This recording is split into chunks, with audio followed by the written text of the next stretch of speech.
Baghdad کے ایک عالم دین نماز جمعہ کے بعد اپنے شاگردوں کے ساتھ فاتحہ خوانی کے لیے قبرستان گئے تو وہاں ایک سیاہ رنگ کا سانپ دیکھا.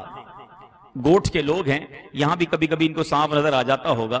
بغداد میں انہوں نے سانپ دیکھا قبرستان میں, تو ان بزرگ نے اسے مار ڈالا, سانپ کو ڈنڈا مار کے مار ڈالا.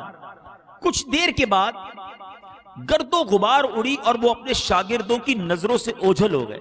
وہ بزرگ جنہوں نے سانپ کو مارا وہ غائب ہو گئے. اپنے استاد صاحب کی اچانک گمشدگی کو جب دیکھا سارے طلبہ حیران ہو گئے, پریشان ہو گئے. کچھ دیر کے بعد دیکھا تو وہی استاد صاحب بڑا اعلیٰ لباس, بڑا قیمتی لباس پہن کر واپس آ رہے ہیں. جب ان سے پوچھا گیا کہ ماجرا کیا ہے, اب غائب ہو گئے تھے اچانک, اب آئے ہیں تو بڑا اچھا لباس پہنا ہے, تو فرمانے لگے مجھے جنات اٹھا کر ایک جزیرے پر لے گئے تھے. مجھے جنات اٹھا کر ایک جزیرے آئی لینڈ میں لے گئے اور مجھے دریا میں غوطہ دینے کے بعد اپنے بادشاہ یعنی جنات کے بادشاہ کے سامنے حاضر کر دیا. میں نے دیکھا کہ جنات کا بادشاہ ہاتھ میں ننگی تلوار لیے تخت پر بیٹھا ہے, سامنے اس کے ایک نوجوان کی لاش ہے جس سے خون بہ رہا ہے. میں نے جنات کے بادشاہ نے میرے بارے میں پوچھا تو اسے بتایا گیا یہی وہ شخص ہے جس نے اس کو قتل کیا. اب بادشاہ غضبناک ہوا اور کہا کہ اس نے تیرا کوئی نقصان نہیں کیا, تو نے کیوں اس کو قتل کیا؟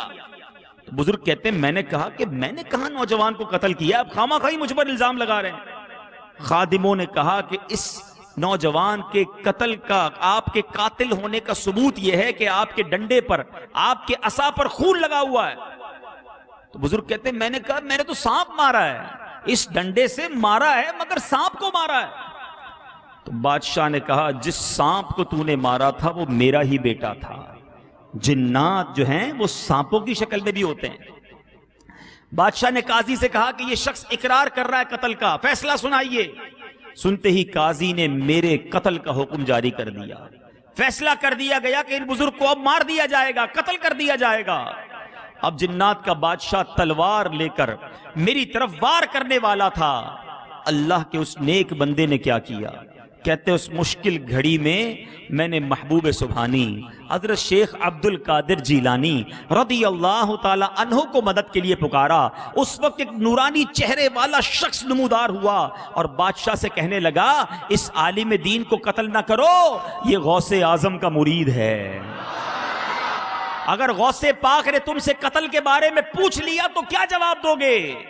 جنات کے جب بادشاہ نے یہ بات سنی, سرکار غوث پاک کا نام سنا, تلوار سائیڈ پہ رکھ دی. کہتے مجھ سے کہا جو عزت و تعظیم میرے دل میں غوث اعظم کی ہے اس کی خاطر میں نے تمہارا قصور معاف کیا, اب تم ہی میرے بیٹے کا جنازہ پڑھاؤ, اس کے لیے مغفرت کی دعا کرو. اس کے بعد ان جنات نے مجھے بڑا اکرام کے ساتھ عزت والا لباس پہنایا اور مجھے رخصت کر دیا.